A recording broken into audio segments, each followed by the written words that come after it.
How's it going, everyone? Spencer Reynolds here with VeloCore Golf. Welcome back to our second installment of our YouTube series that is all about VeloCore technology. In today's episode, we're going to focus on the first product that housed that new technology, Ventus. And I'm joined with our tour representative, Marshall Thompson. He's going to give us some insight about how Ventus performs at the tour level and stats and trends that we've seen since the launch in 2018. Hey guys, I've had the pleasure of being at VeloCore for over 15 years now, joined by Patrick McCoy, who's been out on tour for over 23 years, and Andrew, our new guy, who's taken over some college, junior AM, and Corn Ferry. We make up the tour team, and I will give you some insights onto why VeloCore and Ventus has been so popular on tour. Sounds great.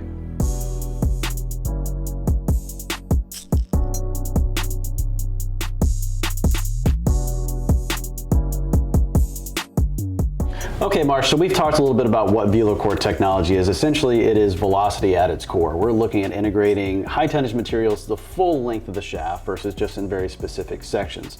So when we sit down with R&D and we go through Enzo analytics and we have this combination of materials that can run the full length of the shaft, provide stability, the next step for us is to identify what type of a profile, what type of a shaft we want to put that in. So talk a little bit about what we see in testing, and when we came up with the original profile of Ventus Blue, it's a little different than things that we've done before. It has a very stiff tip section, sort of a softer handle section, a little easier to load, but we run that in a range of flexes as well, all the way from R2 all the way up to the TX model. So from what you've done on tour and testing, what are some things that really stood out to you when we first started testing VeloCore in these products that resonated with players of all swing speeds and all ball speeds? To me, VeloCore is face control.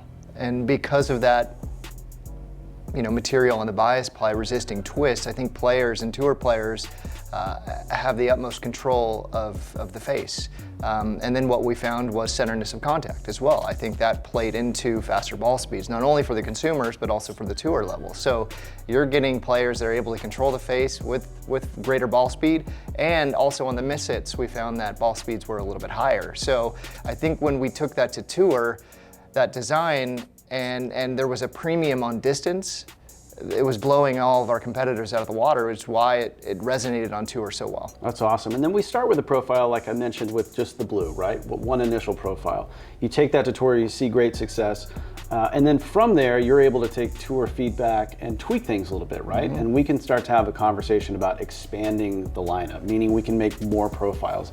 We can still keep the core of the material the same, but we can start to alter bend profiles to cater to more specific sort of swing types.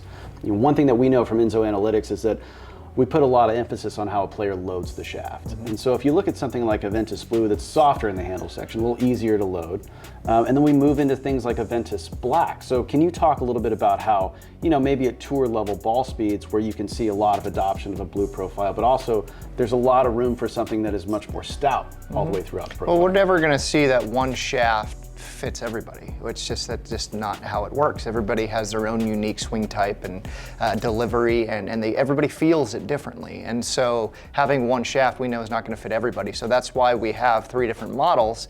The red having the same handle as the black, ultra stiff but a little bit softer from mid to tip. The black being ultra stable from the handle to the mid to the tip section, and the blue giving some feel in the handle but having the same tip as the black. So from there, I can fit a wide variety of players with a lot of different swing types. And then having the VeloCore and the face control and the centerness of contact and the faster ball speeds, that's just a premium. So that performance characteristic doesn't change, meaning just because we alter the bend profile, we still see the same benefits of VeloCore in every single model. Correct, and that's why it's been so successful on tour the last few years. And we see an array of these on tour, right? We don't just see a bunch of black or a bunch of blue or a bunch of red. There's kind of places for all different profiles and all different players' bags. Yeah, 100%. There's reds in the drivers, primarily red I find in the fairway woods most of the time, but I do see a handful of guys that struggle with launch. It's tough to spin the golf ball nowadays, and so with that, a little bit more launch, a little bit more spin, a shaft that adds a little bit more dynamic loft like red does, it fits perfectly for that type of player. And you can mix and match as well, right? So not just at the amateur level, but at the tour level, you can see players that may have a more stout profile on the driver and something a little bit softer profile-wise in the fairway woods, sometimes vice versa, depending on what they're trying to achieve. So it's not necessarily if you're a Ventus blue player, you need to be blue in every single part. You can mix and match these profiles, and there's just kind of a through line of similarity in performance with all of them. We're just altering and fine tuning for the player. Exactly. I find that some players may gravitate towards a blue in the driver, and they might use a red in the fairway, or maybe a black in the fairway. It just all depends on the shot that they, and the flight that they're looking for, and the feel that they're looking for. We can match any of those up. And as far as tour stats go, right? Tour performance, we see these a lot in winners bags on Sundays, which we love to see. But from your seat, you're tracking this data, you're looking at player feedback, you're looking at what makes it into play through the weekend.